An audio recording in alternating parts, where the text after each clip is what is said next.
அண்ணாமலை ஊழலுக்கான புதிய வழிமுறைகளை கண்டுபிடித்து தனது இந்தி கூட்டணி கட்சிகளுக்கு புதிய ஊழல் பாதையை அமைத்துக் கொடுப்பதில் திமுக தொடர்ந்து முன்னிலையில் இருக்கிறது.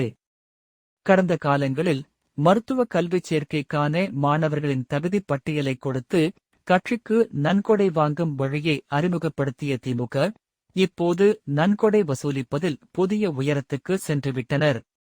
தமிழ்நாடு மாசு கட்டுப்பாட்டு வாரியத்திடம் டிஎன்பிசிபி எப்-4 மோட்டார் பந்தய நிகழ்ச்சிக்காக சென்னை மற்றும் மேற்கு கொங்கு மண்டலத்தைச் சேர்ந்த பெரும்பான்மையான தொழில் முனைவோர்களிடம் நிதி வசூலிக்க வேண்டும் என்ற பணி கடந்த சில மாதங்களுக்கு முன்பு ஒப்படைக்கப்பட்டுள்ளது.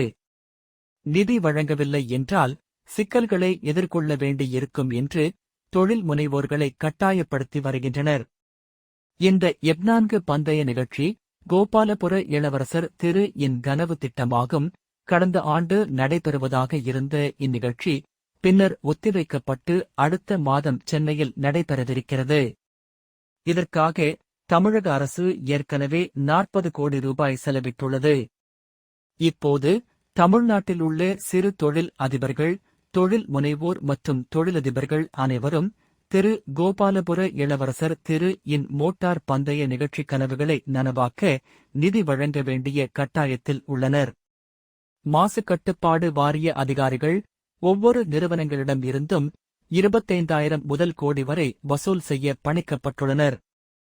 இந்த நிதி racing promotions private limited, racing promotions private LTD என்ற நிறுவனத்தின் பெயரில் வழங்கப்பட்டுள்ளன. அவர்கள் கேட்கும் நிதி வழங்கப்படவில்லை என்றால் நிறுவனத்தின் மீது தமிழ்நாடு மாசு கட்டுப்பாட்டு வாரிய அதிகாரிகளின் நடவடிக்கைகளை நிச்சயம் எதிர்கொள்ள வேண்டியிருக்கும் என்ற நிலை நிலவுகிறது. இந்த ரேசிங் புரோமோஷன்ஸ் பிரைவேட் லிமிடெட் நிறுவனத்தின் தலைவர் மற்றும் நிர்வாக இயக்குநராக கோபாலபுர இளவரசரின் நெருங்கிய நண்பரான திரு அகிலேஷ் ரெட்டி என்பவர் இருப்பது தற்செயலானது அல்ல. இந்த நிறுவனத்தின் வருமானம் மற்றும் நிதி அறிக்கைகளை பொதுவெளியில் வெளியிட வேண்டும் என்று இந்த நிறுவனத்தின் வருமானம் மற்றும் நிதி அறிக்கைகளை பொதுவெளியில் வெளியிட வேண்டும் என்று அண்ணாமலை அண்ணா சார்பாக வலியுறுத்துகிறேன். பொதுமக்கள் கடினமாக உழைத்துச் சேர்க்கும் பணத்தை திமுக அரசு எப்படி கொள்ளையடிக்கிறது என்பதை தமிழக மக்களும் தெரிந்து கொள்ளட்டும். தனது தனிப்பட்ட ஆசைகளுக்கு நிதி வழங்க தமிழக மக்களை கட்டாயப்படுத்த முடியாது என்பதை திரு கோபாலபுர இளவரசர் திருக்கு நினைவூட்ட விரும்புகிறோம்.